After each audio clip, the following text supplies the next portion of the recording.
In and out from every division, Tannenbaum's top tiers, I think that's what we're going to call it, and a raging Springsteen debate. We've got all that and more. I'm Jason Fitz, and it is time for Zero Blitz. All right, coming on the show for the first time, I feel like I just opened up the Rolodex, and I'm lucky that I can call some friends and say, I need your help. This guy is one that I'm usually badgering about Raider questions. But now we're going to talk the whole league with the great Mike Tannenbaum, former Jets GM, Dolphins Executive Vice President. Mike, thanks for hanging out with me here. We're going to have a little bit of fun today, my friend. We always do, Jason. You just tell me when and where, and I show up. Oh, look at that. All right. So I figured I'm just a guy yelling in a microphone. You are smart. So we're going to rely on your brilliance as we try and figure out who we can believe in and who we can't believe in. Just a general trust. You know me, I got trust issues. Okay. So I figure what we'll do is we'll take a look at each division. And as we look at that division, I'll call out the teams. I want you to give me a team in each of these divisions that you feel like you can trust and that a team that you're absolutely out on at this point, like realizing that the evidence could change. But we're going to go through each of the divisions and figure out. We'll start with the NFC East because everybody loves talking about the NFC East, particularly because the Cowboys are there. That means we have to trust them. So I got Philly, or we have to talk about it. I got Philly, Dallas, Washington, and the Giants. So give me somebody you're out on first in that division. I think this one's easy. Yeah, the Giants, obviously. It's been moribund, disappointing. I think they paid the wrong guy. They should have paid Saquon Barkley, not Daniel Jones. I think the offense actually looked better the other night in Buffalo with Tyrod Taylor and Daniel Jones. So I'm out on the Giants. Wait, so what do you do now? I'm going to put the GM hat on you. How do you fix that if you're the Giants moving forward? Draft his replacement. Daniel Jones, just at the end of the day, not durable, not productive enough, and too many turnovers. So I'm drafting a guy. I got one more year of guaranteed money and, have maybe one too many next year, which is okay from a depth standpoint, but I got to draft his replacement. Does any of this change the way you feel about Daboll and your evaluation of him as a head coach? I don't think so. He earned a lot of the equity last year, Jason, from a standpoint they exceed expectations. So he's earned the benefit of the doubt, my opinion. All right. So if we're out on the Giants, then we got to look at the other side. Who are we suddenly in on? And this one gets, maybe tricky. I don't know, because you got Philly at 5-1, Dallas at 4-2. I'm presuming you're not picking Washington. Who are you in on from the East? Dallas. I think they're a pretty high floor team. I don't know about their ceiling. They got to get Brandon Cooks involved. They did the other night against the Chargers, and that paid off handsomely. If they get him going with CD Lamb and Pollard, I think they can score enough points. And look, it's not ideal without Diggs, but they still have a very, very good defense. Why Dallas over Philly then? I like Philly a lot. I just don't love them. I think they got to get back to a little bit more putting the ball in Jalen Hurts' hands in the run game, and that'll open up things. But we haven't seen that yet, and maybe we will, but we haven't yet. Are we, in my mind, maybe undervaluing how important it was that Philly changed both coordinators?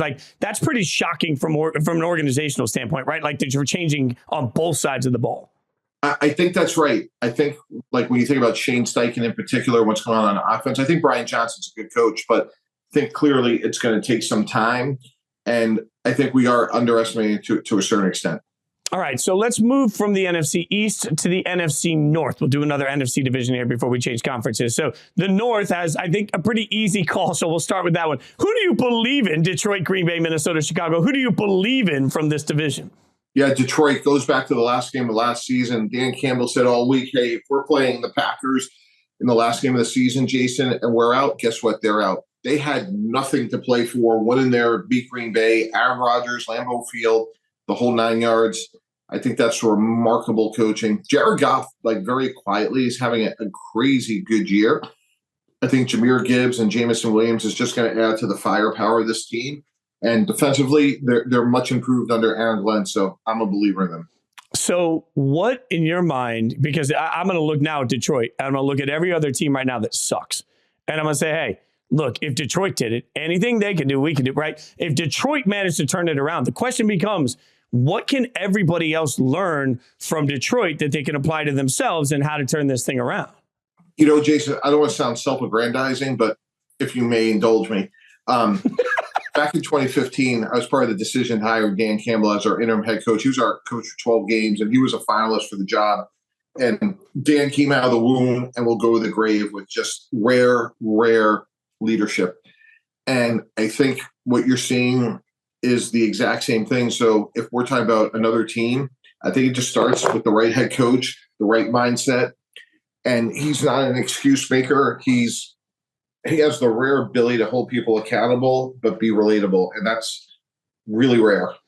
That makes sense, Mike. It's just like, look, you're really good at what you do, right? Most people in that situation really good at what they do. Why is it so hard to find somebody with great leadership skills? Like, and maybe this comes back to something. I think it was Dominique Foxworth at the time at ESPN that wrote about the fact that what we really need is a coaching combine for GMs and owners to see coaches in different situations. But like, I'm looking at Houston saying, hey, D'Amico Ryan seems to like immediately you look at him and say, wow, you mentioned Shane Steichen. You look at him and say, wow, certain guys have it. But then you see organizations that over and over and over again, Houston was that until now, just can't get it right. Why is it so hard to find a damn leader, Mike?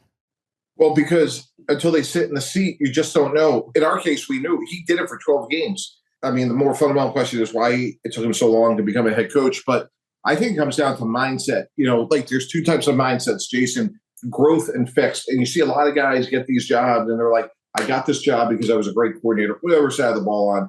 So if everyone would just shut the F up and listen to me, we're going to be good. And I've seen coaches do that over and over again.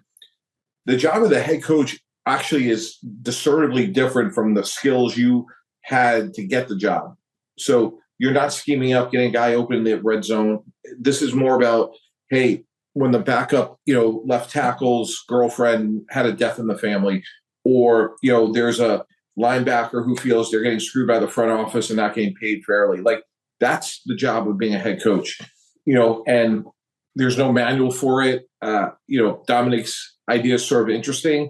That's why guys like Mike Tomlin, John Harbaugh, like they could do it for a long time at a high level because they're authentic leaders.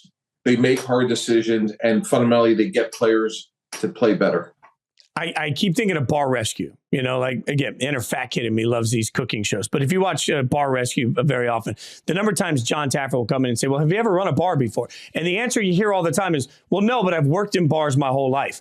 And then you say, well, of course this thing's failing. You don't know about your food costs. You don't know about running the front of the bar. You don't know about marketing. You don't know, but you were a good bartender. Like, I think as oversimplified as it is, when you talk about the process of going from coordinator to head coach, I think it's an important thing for people to realize it is a wildly different skill set. So because you've had success at a particular job, you're interviewing for a different job that may have nothing to do with the job that you've had. Yeah, and then you hear about people like the Ron Riveras of the world, and I don't know Ron great, but I've read a lot about him. He would go see John Madden to get better. There's a lot of coaches in this league to this day that call Bill Parcells all the time for advice. Those are the ones that are going to have a better chance of being successful over a longer period of time, Jason, because they're working at their craft, they're getting better, and having a growth mindset to me truly is outcome determinative, whether or not you're going to be successful. And the ones that have failed oftentimes go back to that mindset. So if we're in on the Lions, now you got to pick out of some bad. Green Bay, Minnesota, Chicago. Which team are you the most out on right now? Chicago. I was out on them when they stuck with Justin Fields. I think Justin Fields is a B. I don't think he'll ever be an A. Look, they did a great job in that trade, though, Jason. They have, if the draft was tomorrow, we're taping this before week 7, they would have the first 2 picks in the draft, and good job by their front office to do that. But I just don't know if Justin Fields can win at a high level consistently.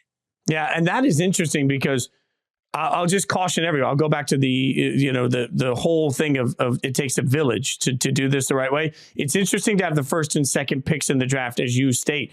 You just got to make sure that everybody in the room is the right person in the room for that. I'm not talking just about the players. I think the Bears as an organization are going to have to decide who's running it, who's coaching it, who's picking those picks, how they're going to bring the right guys in, because this is the opportunity. This is wildly all or nothing. You either hit a home run and your whole organization changes if things stick this way and you have the first 2 picks, or you miss on this. And if you miss on this, you're set back 5 years easily. Yeah. But, just saying if they have Marvin Harrison and Caleb Williams, just the way we talk about the Bears will change for the next decade. If I'm the owner of the Bears, this season can't end fast enough. And just think about how exciting that could be for them, literally for the next 10 years, to get 2 transformational, telegenic, great players, well-spoken, articulate. those would be like two great players to have as, the face of your franchise. I just love listening to Mike T talk. By the way, if you've never listened on Sunday game days, he's hanging out with Shea Pepler-Cornett on ESPN Radio during the games. I actually texted Mike last week because he used a word I didn't know. I love it. It sounds so beautiful when you speak, Mike. All right, so let's go to some AFC love here. We'll get back to the NFC in a second, but we'll start with the tough one here because I think maybe some of it's easy, but the best is going to be difficult. AFC East, you got to pick one you're in on, one you're out on. We got Miami, Buffalo, the Jets, and New England. I think who you're out on is easy in this one, right? Yeah, it's unbelievable. But it's New England. They can't score. I mean, I did their game against the Jets, and the most explosive play was they had a 3 tight end look with Farrell Brown, who got behind Sauce Gardner. But I thought they would have been better. We could talk about offensive line injuries, but you mentioned Houston, Stroud, they've had O-line injuries. So, I like Buffalo. I'm in on Buffalo. They beat Miami head to head. I think that'll be a good race, the whole season, but I'm out on New England. Okay. So real quick, Robert Kraft calls you and says, Mike Tannenbaum, fix the Patriots. How do you fix the Patriots? I keep Bill Belichick because he's the greatest coach in the history of our sport. So that's job number one. I think it's really, for me, it's the offensive line. Get that really to being a strength again where it once was, and then go get one or two real difference makers. Now, what's interesting, Jason, is they've tried to do that with Tyquan Thornton, who could run, Pop Douglas, but they need more speed. It's just you watch them, it has to be perfect. They just played your Raiders again, and it's everything has to be perfect for 8-10 plays. It's really hard to do that. Yeah, I'm a little surprised with Tyquan because in college it felt like he could run, and so I thought there'd be this explosiveness that we just haven't seen. So you said you're in on Buffalo over Miami at this point. I am. They played head to head. Again, I think they'll go back and forth all season. Two great teams, but just based on head to head, I'm going Buffalo. Oh, that's such a Mike. I know results have to matter, Mike. Come on, Miami looks cute when it happens, right? I feel like I'm playing video game football. It's fun to watch points go from everywhere. Nobody can cover Tyreek. Come on, if I start talking about the Bills, then I got to how in the hell am I supposed to believe in a Bills team that goes out and thumps Miami, but then looks just bad? I excused looking bad against the Jags. That's fine, but the next week, that's tough for me. I don't know what to do with Buffalo right now. And they have two consequential injuries with Matt Milano, Tre'Davious White. So Sean McDermott's a great coach. Josh Allen, he would have to be the difference. We got a ways to go here, but clearly those are the two best teams in the AFC. Let's go to another division in the AFC that I said coming into the season sneakily would actually end up being the toughest division in the entire NFL. That would be the AFC North, where you've got Baltimore, Pittsburgh, Cleveland, Cincinnati, all separated by essentially one game, right? So you got to pick somebody you're in on first in this division. So who do you actually think separates by the end of the year? I go back and forth between Cincinnati and Baltimore. I got to go Cincinnati, just, too much Jamar and Burrow. But I like Baltimore a lot. I think defensively they're a little bit better than people realize. And this Save Flowers to me is going to be a great player. But all those young players like the Cam Taylor-Britts on the back end for Cincinnati, I think will get better. And I give them the slight edge over Baltimore. So that's funny because I'm guessing you're out on Pittsburgh then in this combo? Probably Cleveland, just given Deshaun's situation, we're not going to win a lot with PJ Walker. They have a championship defense, but for all the other quarterbacks out there that dream of having this guaranteed deal, I kind of feel like Deshaun Watson's ruining it for all of them. It hasn't worked out there. There is some level where I'm shook because defense, if I would predict anything today, I would predict that you would tell me that defense wins championships and that I should focus more on teams that play great defense. Cleveland does that, right? They're creative defensively. The way they scheme looks, it confuses people. The way they use Myles Garrett is delightful, right? Does Stefanski survive a year where their defense is this good and they don't win at an alarming clip? I hope so. I mean, it would be disappointing to see a guy lose his job because the one acquisition is so consequential. But that's sort of the cost of doing business, when you sign up for, hey, we're going to give, multiple first round picks, fully guaranteed contract. It's probably unfair, but that's just the reality of the NFL. Real quick on Pittsburgh then, are they just sort of stuck in the middle? Stuck in the middle? Are they stuck in the middle with you, Mike? Is that fair to say? Is Kenny Pickett somebody that you're in on? Is that Jerry Raftery? Is that who that is? Oh God, I don't remember. Stuck in the middle with you. It's a song written by Jerry Rafferty. Yep, you got it. Look at that. Mike T coming in hot. Woo! Yes. I would say, look, great coach, Hall of Fame coach, but yeah, they are sort of like, when you look to your left and your right, like TJ Watt's clearly the best player. I don't know if they can just score consistently against Baltimore and Cincinnati, so I would put them third. All right, so let's go over to the NFC again as we go through the teams that somebody you're in on and out on. We'll go to a division that I can't figure out at all. The out's going to be easy, but the NFC South, I am presuming you are out on Carolina to make a big push this season. So let me ask you a more difficult Carolina question. Are the pieces in place for Carolina to move forward as an organization and get better for the next several years?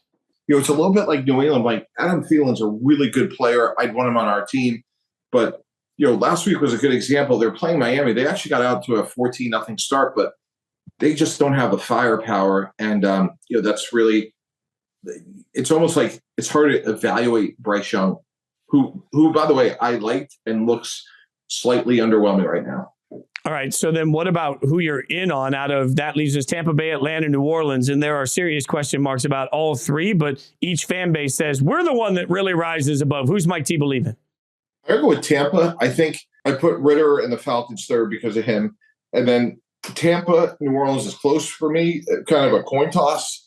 I kind of like the Baker Mayfield that we're seeing right now, and I just believe in Todd Bowles. And I think the Saints Buccaneers is a real coin flip. If this version of Baker continues throughout the course of the rest of the year, is Baker somebody that they then are sort of stuck believing, and not stuck, that's the wrong word, but you know what I mean? Like, are we going to be believing in Baker by the end of the year if Tampa turns into a playoff team? I think teams like, I look at like Dobbs, I look at Baker very similarly, which is you love having him, even like Tyrod Taylor to a certain extent, Jason, but I got to keep looking. And, it may be Riley Leonard or Quinn Ewers or Shedeur Sanders or whomever, but there's too many good quarterbacks coming out that you got to consider that. All right, so then let's take a look at the last division in the NFC. San Francisco, Seattle, the Rams, and Arizona. I'm presuming this one's pretty easy. Who are you in on in the NFC West? Shocking. Yeah, best team in football, the 49ers. I think they're the most complete team. Kyle Shanahan and John Lynch have done a great job, and I don't think they have any holes. And, if Jake Moody hits the field goal last week, we talked about the undefeated team that got us scaring them, but I think they're the best team. I think they're the deepest team. And clearly, in terms of out, it's Arizona. I think Jonathan Gannon has a chance to be a good coach. And they've been competitive, but, they can't rush the passer. And the offensive line to me is average. I think Dobbs, though, I'm a big Josh Dobbs fan. He can make plays with his feet. But that's a big turnaround there. If you were the GM of Arizona, what do you do with the Kyler Murray situation at this point? I'm listening for the phone to ring, without question. Maybe there's a team that says, hey, we'll take a shot at him. And I got to listen for the phone to ring. And I don't know if, I don't think the Jets would do that, but like the Jets would be the obvious one to be like, hey, he gives us a better chance to win than Zach Wilson, which I don't see at this point. So I think Zach Wilson's been okay, not great. And, Kyler Murray's not going to come in and learn the offense that quick. So I just don't know who's meaningfully in the race right now. Like, Indianapolis isn't going to do it. Like, they're not Kyler Murray away from being good. And, that would make sense. So I don't know who would trade for him. Let's go all the way to the end of the season then. What's Kyler Murray's value look like to other teams? Like, if I'm sitting here and my favorite team has the 15th pick in the draft, so I'm picking between the fourth best quarterback next year in the draft or Kyler Murray at an advanced salary. Like, from a front office standpoint, what would you do? Yeah, you just nailed it. I'm taking the draft choice. Like, I don't see Kyler Murray $45 million a year. I mean, he's a little bit like Daniel Jones. Like, would you rather have Tyrod Taylor and $36 million or Daniel Jones? Like, I think it's a pretty easy answer. And, you think about teams like Tennessee, for example, like they already drafted Malik Willis and they drafted Will Levis. They got to see what they have in those guys. Like, I don't know why bringing Kyle Murray at his salary. I think Russell Wilson's going to be another version of that. Like, I think some of these quarterbacks are I don't know if there's going to be a big market for those guys. So speaking of the Titans, let's use them as a segue to get into the AFC South, because before I even ask you who you're in and out on there, my point with the Titans has constantly been throw Will Levis to the Wolves right now, because next year's quarterback class, I would argue, and you and I both do a ton of draft work, Will Levis, last year's Will Levis in this year's draft would be the 4th or 5th at best rated quarterback, I think. So I'm looking at Will Levis, and so I'm saying, my God, I want to see as many games as possible, because if I am not amazed by Will Levis, I'm dipping right back. I don't care. I spent a second. I would throw the second round pick away and go right back into the first round, get myself the chance. Like, you get an answer for Will Levis. Is that the right approach in your mind? Yeah, I think you got to scour. You got to keep going and keep going and keep going. So I completely agree with that. So who are you out on in the NFC South? Jacksonville, Indy, Houston, Titans. Well, this year I would say it's Indy. I like Gardner Minshew, but I don't think they can really compete. And now he's one hit away from disaster. So I like Jonathan Taylor. I think Shane Steichen's going to be a really good head coach, but I don't see it this year. Jacksonville, your team that you're in on, I'm guessing? Probably. They're not playing as well as I was expecting a little bit more from them. And maybe with this mini bye, they play the Saints tonight. Maybe that'll help. But it seems like the sum of their parts right now, when you think about Christian Kirk and certainly Etienne, Evan Ingram, getting Calvin Ridley, I thought they'd be scoring a little bit more, but I think they are the best team in the South. Yeah, I thought particularly Calvin Ridley after week 1 and, talking to people that know him, everybody said he was fired up to come into this year and really make a statement. That should surprise no one, right? But I think it's pretty shocking at this point how invisible he's been at times. And it's funny how quickly the shine. This is like what I say to fans all the time, Mike. A few months ago, 6, 7, 8 months ago, Jacksonville, the Jags fans were sitting there talking their talk saying, look, after this season, there's no way we don't take a leap forward, especially with Calvin Ridley. We're going to be in that same conversation as the Chiefs and the Bills and the Bengals. They clearly are not. So it's one of those moments where now you have to figure out, Trevor Lawrence a couple of years ago was bad, but it was the coaching. We thought last year was good and we credited the coaching. Now, just trying to figure out what to do with this Jags team as a whole, when I feel like we've lived Goldilocks in the 3 Bears, I don't know what just right is for this team. Yeah, I think that's totally fair. The ceiling should be high. You win a playoff game the way they did a year ago. Look, you got a Super Bowl winning head coach who's great in Doug.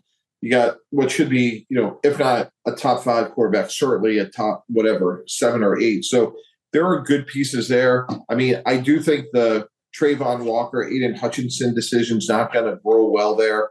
But they're still they should be the best team in that division.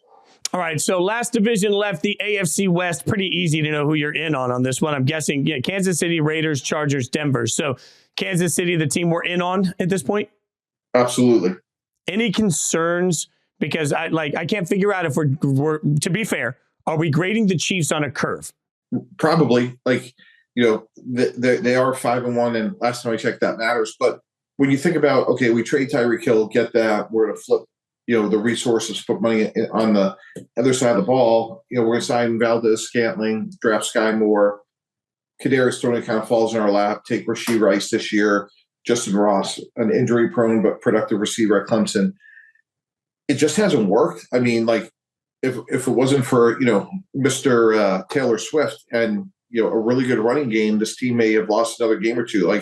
It's Travis Kelce, it's Pacheco, and the fact that they went out and got McCole Hardman, to me, was sort of them saying, well, wait a second, Sky Moore, Rashee Rice, they're not working right now. We got to get better. So then I'm presuming you're out on Denver in this one? Yeah. So Here's the question. Have you seen anything this year that makes you question Sean Payton long-term for the Broncos? Absolutely. I mean, how can you not? They're not getting better. The clock management stuff has been really bad. Calls a timeout on 4th down. I don't see how this team is getting better. You can see Shane Steichen's impact on Indianapolis. You can see Jonathan Gannon's impact on Arizona. We haven't seen that yet. And not to say that we won't, because he's obviously been a good coach, but if we're being fair and evaluating them, does the Nathaniel Hackett Broncos of 2022 beat the Sean Payton Broncos of 2023? Right now, you'd probably say yes, they would. Is that a deterrent then? Like, because here's what and this is what I was screaming before the season, why I thought the Broncos were going to suck. Every time a legendary coach comes back, and I don't care whether we're talking about, John Gruden with the Raiders, or if we're talking all the way back to Joe Gibbs when he came back to Washington again, like that legendary coach comes back, and the first thing they do inevitably is they tell you that the team's going to be just fine. They're not going to rip it down. Then they get 1 year in, and during that 1 year, they decide they need to rip it down to the studs. During that time that they start to rebuild, they tell you it's going to take some time to get their culture. And 3 or 4 years in, we're realizing that greatness is actually now just mediocrity. Like, we see this over and over and over again. Like, is that not reason to go back to where we started this whole thing? If I was stupid enough or lucky enough to have somebody decide to hire me running an organization, I don't know that I'd want a retread of a legend that hasn't necessarily learned. Like, I think second-time head coaches can learn from their first time and come in and be better evolved. I don't know that legendary head coaches coming in with Hall of Fame in their mindset are really looking to evolve or change anything they do. Yeah, totally fair. Now, I will say, like, you could kind of compare Mike McCarthy and Sean Payton, and you clearly say, like, Mike's ahead of Sean right now. But yeah, Sean has, some vulnerabilities here, because it's going to be a little bit of like, was it Sean or was it Drew Brees? And, we're not there yet, but that day is going to come.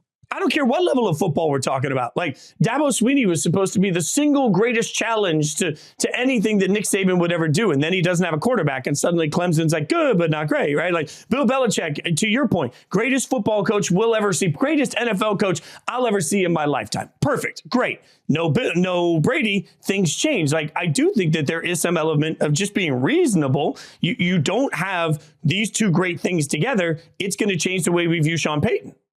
Yeah, I think it's totally fair. I don't think that's out of the question, and hopefully they'll get better. Look, he's a very good coach, but this honeymoon will not last long, especially when the mistakes of like losing track of the downs and things like that happen.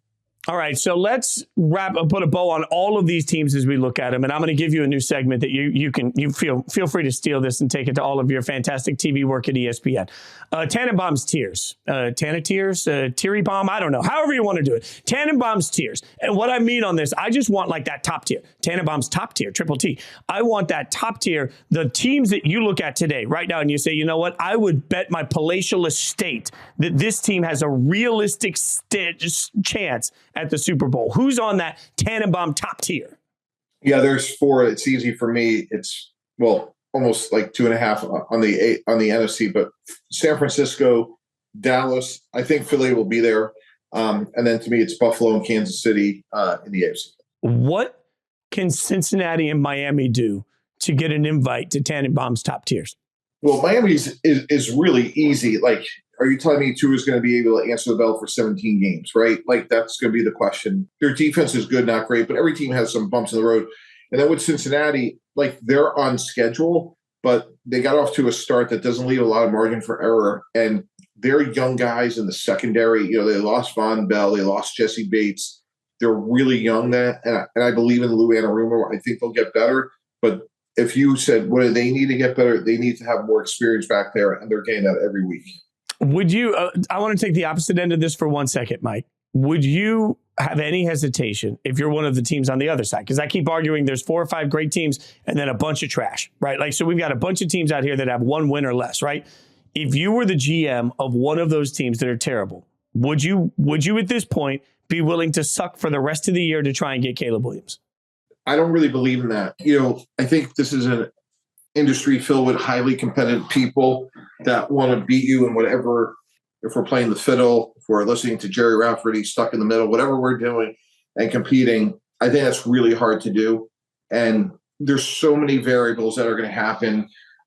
Look, did anybody think that, if you go back to the last game of the season where, Chicago won, Lovie Smith, with Houston, like the way everything happened, like, I don't think you could plan for that. And by the way, I think Drake May is going to be a great player. Like, I think there's some really good quarterbacks. So I just don't think you do that. If you were a GM on the clock to draft Caleb Williams with all this noise about wherever these reports are coming from, that he wants an ownership stake in a team, would any of that impact any portion of your draft evaluation process? I'd want to listen to it, but I'm much more concerned about, like, and I think it's all positive, by the way, but like how you treat your offensive lineman, how you treat the backup safety, What kind of selflessness are you? How important is football? Like, do you want to be great at football? Or do you want to be a star? Those are the things that I'm much more interested in. Like, he's not going to own a team until he retires. Like, that's just not the way the system is. And, we could all have illusions of grandeur, but I just don't think that's feasible. Just remember, Mike, when you own a team someday, just leave me 2 tickets in a luxury suite because I don't travel normal. I need luxury suite tickets. That's the only thing I'm asking. I'm giving you nothing. I'm just really riding your coattails to two tickets in a suite, though, because I like weather. I don't want to get cold watching the game like that. Yeah, it's totally fair and reasonable. I mean, you should be asking for more, Jason. No, well, that's fair. I'm rooting more than ever. Like, look, I never wanted you to end up leaving ESPN because I got to be your teammate there. But now, like, go, get the superstar job somewhere and, 2 tickets in the suite. Mike, my friend, as always, thanks for hanging out with me. I appreciate your time. I appreciate your insight. Thanks for everything you do. And don't forget, guys, check him out on ESPN. All right, it's time to hang out with my buddy, Michael Lombardi. And it's important that I say my buddy, because before we get to any football stuff, I found out the other day, I said on one of our shows, my friend, and I'm saying my friend again, because I found out I have a hot take that you're not going to like. And I just feel like it is part of our friendship. I need to just go straight there. I spent years of my life on the road as a musician, and I respect all kinds of music. I'm lucky enough to play on a lot of big records, but one of my most controversial music takes is that Bruce Springsteen's overrated. And I said that the other day, and I was told that it might damage our friendship. So, can we still be friends? And B, what do you think? Bro, this is going to be a hard one to overcome. I'd like to know why you think he's overrated. Just give me a reason. I think the problem is you can be the voice of a generation, and he absolutely was a voice of a very particular generation. But then we want to turn that into the voice of all generations. I'm not sure everybody coming up has it. Like, I would argue that there are hip hop artists that have been the voice of that generation. There are classic country artists that are the voice of the South, right? Like, I think Bruce Springsteen perfectly encapsulated what it's like to be a blue collar sort of working class American in particularly the Northeast at a particular time in culture. So I'd say all of that's great, but we've turned it into this great, like, every person should feel Bruce Springsteen to their core. And like, I don't know, like if you grew up in Compton, I don't know that you relate to it. If you grew up in, the deep South, I don't know that you relate to it the same way. So I just think he's one of many very good artists, but instead we make him all of a sudden the legend, the Hall of Fame, the Mount Rushmore artist. Well, let me just give you this perspective. One of my dreams in life, I've had 2 dreams in life. One was I want to hear Billy Joel play Vienna Waits for Me in Vienna. That would be one. I've not accomplished that. The second one would be I wanted to go to Italy and sing Springsteen songs with other Italians. And I accomplished that in Florence on a very rainy night in June. And I kind of thought the same thing you did, Fitz. I thought that he was important to me because I grew up near Highway 9. He was important to me because he told me to go run and chase a dream. He was important to me because he was someone from the state that achieved. And as I'm singing Working on the Highway and I'm singing Land of Hope and Dreams in Florence, Italy, and I realized that they connect with it too, I kind of thought, well, there are other people, maybe not from America's demographics, but when you look at his European tour and you see the amount of people that come out for him, I think there is an identification that relates to his words and his ability to write music and his ability to capture some incredible lines that I think we all have transpired. So I have gotten to the point in my life at 64 where I can separate what people think of and what they don't, and it still doesn't matter. For me, what he means to me was for a kid that wanted to chase a dream, that saw that it was possible, that knew crossing Highway 9 and letting the screen door slam was something that could make a career. So he holds a special place in my heart that I can't really relinquish ever, but I can understand other people's view. And I will quickly say, because this is where everybody murders me all the time. You're 100% right when you come at me. I did not accomplish in my music career anything near what Bruce Springsteen has, and I have nothing but respect for all of the legends. I got to always qualify this.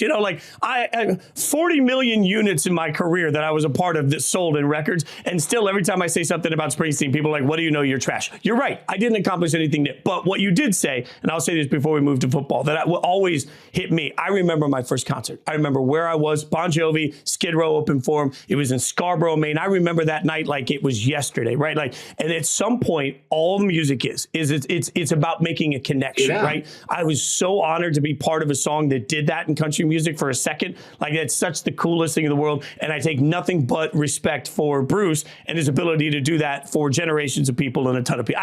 I always have, when I say he's overrated, people think that means that I think he sucks. It's not that at all. It's just that, you know, there's happy medium in all of it.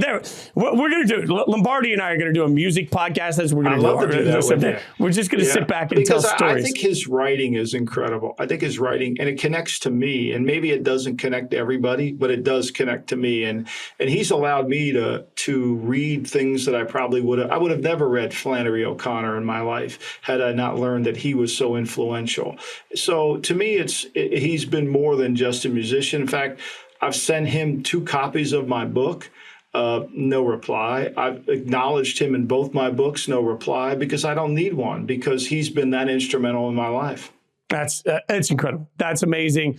Nothing but love and respect for Bruce. Now you and I can continue to be friends, and we'll talk a little bit of football here, obviously. And I want to go to the Chargers here, because I know, obviously, we're watching the Chargers every year with high expectations, but I just don't know, man. Like, I look at the Chargers, and every year I think they're going to be great. And every year I feel like Charlie Brown running after the football moves, I land flat on my ass. Like, what's wrong with the Chargers in your mind?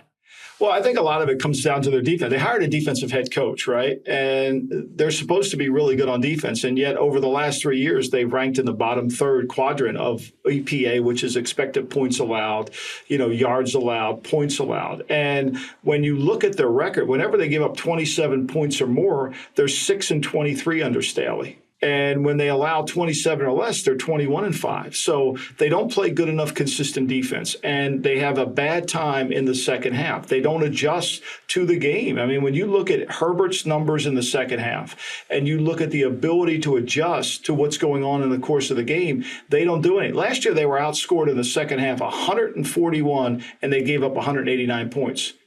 And they're 6-9 currently in 3-point games. So what that tells you is they don't adjust. They don't feel the feel to the game. It tells me that they're so analytical, they're not watching the game. I put a tweet out this week about analytics and about they don't know who's on the field, and people just went incensed. Yes, they do. They have the next gen. No, they don't. If we can't block J.J. Watt, okay, let's take the Charger game against Minnesota. Or in any game, we can't block their front, but we can throw completed passes. Why would we call a run? And they do that time and time again. And I think a lot of it is they leave points and yards on the field due to mismanagement. It really comes back to Staley. It comes back to their inability. So they hire Kellen Moore. Okay, so Kellen Moore's going to fix their offense. They average 10 yards less per passing game this year, and yet their defense is on the field for 2 minutes more. What's that tell us? That tells us that they're not managing the game correctly, because their defense is the weakness of their team. But how do you get through that? Like, when you've got a head coach that, I'm not in the room, but it seems from the outside looking in that he's stubborn on some of this stuff, and he's not doing his main focus at the level that anybody expects. How the hell do you fix that? I fix it this way. Look, when I used to get on the team plane at the Raiders, Al Davis would call me over to his seat. It was brutal. And I'd have to answer one question. Why did we win, or why did we lose? And if I gave him a horse crap answer, he would yell at me and scream at me, which he usually would do anyway. So it didn't really matter. But once we got past that point, what I learned was he understood where the game went. And so I started this conversation about there probably would have been at least 15 games in Brendan Staley's career where he wouldn't have been allowed on the team plane coming home from if he were the Raider head coach. Like, he would have been dismissed immediately. Like, I can't explain it. What's Einstein's definition of stupidity? Is repeating the same thing over and over again. This is what they do. And they don't fix the problems. For someone who's so analytical, someone who's so in tune to the numbers, how do they not see the same numbers I'm looking at and correct them? That's what bothers me. Yeah, but that's where I'll go back to all the players that I've become friends with, or former players that I've worked with, that constantly tell me this, when you're just sitting around talking, Paul, like, pride is the downfall of man. Fine. We talk all the time about pride and ego of athletes. We rarely talk about pride and ego of coaches. And at the end of the day, there are plenty of coaches that are stubborn because they believe that their way is the way. And it feels like that's what's happening. To some level, it feels like the Chargers are just constantly stubborn in their approach. I do want to ask you, as much as you know about the league, we got to chime in on the cultural phenomenon of the fan everybody was taking a look at. Like, you've been around the league forever. Is the NFL planting fans in your mind that are out there, to create vibe? Because, I'll be honest with you, this is dirty secret in the music industry all the time. You go in to shoot a video, if it's a live video shoot, the first thing the director does is looks out at the crowd and says, we need to bring some people in. Or if it's a non-energetic crowd, they'll pay people come in. We know TV shows that pay professional laughers to come in for sitcoms, right? Is the NFL out here planting certain fans so that they can get a viral sensation? Well, I think they're just delighted with Taylor Swift being a fan. I mean, I think that certainly is the case, but I don't think they need that, right, Jason? I don't think they need anything. Their ratings are incredible. They're always the highest rated show on television on Sunday on regular TV. This is a sport that I think the element of the hostility that we see in the stands relates to betting. People are mad that they're losing their bets because of a team, and then they start fighting with the opponent team. Look, when I worked at the Raiders, going down to San Diego and playing there, it was dangerous. I never wanted my wife and 2 children to go to that game. It was hard. I mean, there was a lot of hostility in the air for the 2 fan bases. I think we see a lot of that. I don't think they need to stage it. I think it's inherent. That's why they call fans, because they're fanatical. Yeah, well, Lions fans are fanatical, and I don't blame them. You live through years of what they've lived through, Mike. At some point, talk your talk, right? I'll be insufferable if my beloved Raiders ever get back to the pinnacle of Super Bowl after Super Bowl type years. The Lions are in the middle of one of these moments where it is a beautiful thing. But when you look at this line, take the brand away from it. Are we good at this point just believing in this Lions team? Yeah, we should. I mean, they've proven that they can improve. They do. One of the most important stats in all of football, and it will be the most important stat of the 2023 season as well, is first half point differential. How many points you score to how many points you give up in the first half. And that's important because it allows you to play from in front, allows you to play with the lead. You need to play with the lead in terms of being effective in pro football. And the Lions have outscored their opponents 99-40 in the first half. And that's why they're so successful. Last week, they did something that was really unique to them, is they were able to not run the football and still win. And I think a lot of it goes to Jared Goff's ability to make plays in this offense. He's very comfortable. They don't have a marquee, high-paid $40 million receiver. They don't have any of that. They have a lot of really good players. They have an old-fashioned team. Their offensive and defensive lines are very good. Should we then, at some point, at least consider reframing our Goff conversation? Everybody wanted him to be a bust. At this point, he's part of the reason the Lions are where they are. Maybe it's time we give him some flowers. And I'm one of those people that were, I used to always laugh when he played outdoors, give him a table for 2 near the heater. Remember the scene in Goodfellas where he comes into the to the Copa and he gets that table right in front of the stage? That's what I felt like Goff was. Anytime he played in front of in a cold game, he was going to have a table too, not the heaters. So he's played well. He's at an all-time low in terms of bad throws. He's at 14.4%, which is really good, really good. It's very rare. Nobody charts bad throws. You have to. And where he's been really good is he's been on target 80.9% of the time. Now, that doesn't mean he completes them because he has drops. I mean, they've dropped 13 passes this year for the Lions. So there's drops, but he's playing really well in a play-action pass scheme, which we know he did well when McVay was there. But I think the difference in this team to McVay's teams in the Rams is this offensive line is really good. And he has confidence in this offensive line to protect them. There is some point for me, it's a weird analogy, but inner fat kid in me coming out. Quarterbacks, maybe they're a little like jelly. Jelly by itself ain't all that great, but you get jelly with peanut butter and all of a sudden you have a delightful sandwich everybody wants. This is just that reminder to the whole world as we look at quarterbacks across the league, whether it's a conversation about where Caleb Williams wants to end up or what Justin Fields is going to do. At some point, it's not just that guy, right? We just have to admit that it's peanut butter and jelly with the right bread that creates a great peanut butter and jelly sandwich that everybody wants. Otherwise, it's just jelly, and jelly by itself ain't all that good. Yeah, and I think that's so well said because Goff the Rams went to a Super Bowl with Goff, and he wasn't the reason they went. He might have been the reason they lost because of the way the Patriots played them. But this team here is really good defensively. Hutchinson has been an unbelievable, along with these defensive linemen that they've acquired. They're not going to go away. They have a tough game in Baltimore this week. When you look at Lamar's playing at the highest level he's played all season. You talk about bad throws. He doesn't make very many of them. He's at 14.8, which is the lowest in his career. And he's very good against the NFC. I mean, he's 15-1 against the NFC when he plays them. So he understands it. And the Lions have struggled against movement quarterbacks.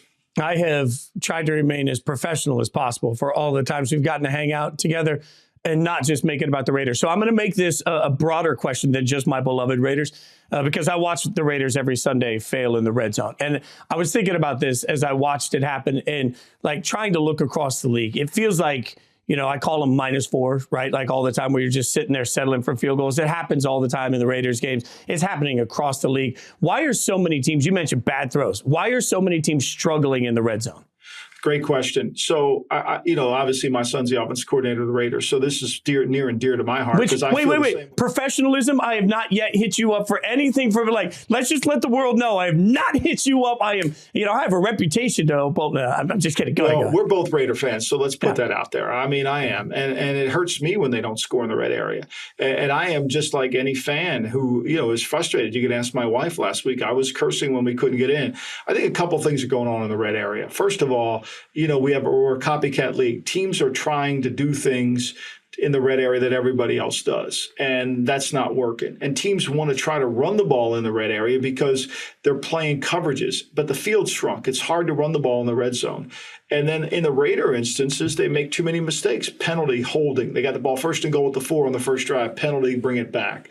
And then they're not getting the ball to their playmakers. I think when you look at Kansas City and you look at the best teams, they run a lot of deception in the red area. They run a lot of movement. We're fake here, go there. A lot of different, unique stuff that helps. And they get the ball to Kelsey or they get the ball to their best players. The Raiders have to get the ball to Devontae Adams. And they got to get Josh Jacobs to get back to where he was last year. They haven't had a 100-yard rusher all season.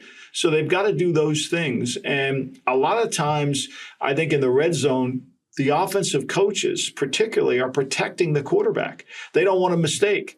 I mean, look, the Raiders almost lose the Denver game because Jimmy throws an interception in the red zone, right? And so they're trying to manage the quarterback. And when you manage the quarterback, you lose the 4-point plays, as you call them, and you end up kicking field goals. And they're not good enough on defense to do that and win consistently. I feel like this is a theme for a lot of the league. And one thing you just said that sort of, as you lay it out, blows my mind. Like I'm dying on this hill on every show across Yahoo right now. They pointed out on the Sunday night broadcast, the 3 teams in the NFL that use the most pre-snap motion are Miami, San Francisco, and Kansas City by the numbers, right? They're also the 3 offenses that are most creative most of the time, and they're the 3 offenses that create the most eye discipline problems for the defenses that they're facing, right? It seems so simple, but it takes every person doing the right thing at the right time. And no matter what team we're talking, the number of times I see an attempt in the red zone at trying to do some fun motion or fun formation, and you see inevitably either 2 guys in motion at once, it's an illegal formation penalty, somebody's not up on the line of scrimmage. Like the mistakes in the red zone across the NFL speak to an issue that I think that the whole league is dealing with when it comes to like when things get the tightest, you have to be the most disciplined, and mediocre teams don't do that well. Yeah, and mediocre quarterbacks don't make plays in the red zone. They're scared. And coaches don't want to risk the 3 points. I mean, I think you see a lot of protection of the quarterback. I mean, when Brian Hoyer went in the game last week, look, I had Brian when I was in Cleveland. I signed him in Cleveland. I know Brian well from our days together in New England. And Brian sometimes thinks he's Tom Brady in the red zone, and he'll throw the thing that he shouldn't throw. And I think in that game there, they wanted to come away with 3 points, knowing that the Patriots weren't going to score a lot of points. It's situational. It doesn't make it right. I'm just trying to explain it. And I think that's what occurs. And a lot of teams do this. I don't want to risk this, make a mistake. Look at Minnesota. I mean, they've had 7 red zone turnovers this year. It's been horrendous. And they could be a better team. They could have a better win-loss percentage if they didn't do it. They beat the Chargers if they don't do it. So I think a lot of it is, look, we're going to get points. Let's not screw this up. Let's play it safe. And by playing it safe, they end up playing conservative. And those 3 teams that are really good, they don't have to worry about playing it safe because they score points at such a rapid rate, they can take more risk. Yeah, it's beautifully said. But we're going to save this conversation. And next year when we get to free agency and everybody is obsessing over what wide receivers are being signed, et cetera, I'm just going to remind everybody that if there's anything I continue to learn hanging out with you and everybody else I know that was around the league. Football is won in the trenches on the offensive and defensive line, and games are won depending on your ability to score in the red zone or prevent somebody from scoring in the red zone. There are those are the four things. You nail the four things, you're going to be fine. Yeah, so prepare yourself. Chicago, 32nd ranked red zone offense. Raiders, 31st. We'll have a low-scoring game. It'll be brutal. You and I will both be yelling at the TV this week. Yeah, I'll send you a text of my voice memo of me yelling. Check out Michael hosting the Lombardi Line. That airs on VSiN weekdays, 1 p.m. Eastern, and weekends, 10 a.m. Eastern, as well as his weekly GM Shuffle podcast. Check out all of his NFL takes at VSiN.com. My friend, thanks for hanging out with me as always. Appreciate Thank you, Jason. Don't forget, I'll be back Sunday night with Frank for Sunday Night Blitz. We always have a great time giving you immediate reaction to everything we're seeing and thinking in real time, just like you guys are doing. It's a fun hang. Be sure you hang out with us. Plus, you can follow me on social media at Jason Fitz. Also, get to Stone, our producer extraordinaire, at SJ Rochelle. That's how you follow Stone. Thanks to everybody that hung out with us, not just Mike Tannenbaum, but also Michael Lombardi. All sorts of Mikes today. Be sure you get out there, leave us a 5-star review, rate, subscribe, tell your friends, your family, your enemies, tell everybody to hang out with us every single week, and check out the Yahoo Sports app. We have a ton of great content out there, different short videos, all sorts of podcast content, great articles. Be sure you're checking out the Yahoo Sports app. And, of course, the NBA season right around the corner. Never a better time to sign up for your fantasy basketball league. Draft your league at yahoofantasy.com or in the Yahoo Fantasy app. Be sure to get out there, check it out. Maybe we'll play in the league together. Hit me up. All right, we're back next Thursday with more Zero Blitz. Thanks for hanging out with us.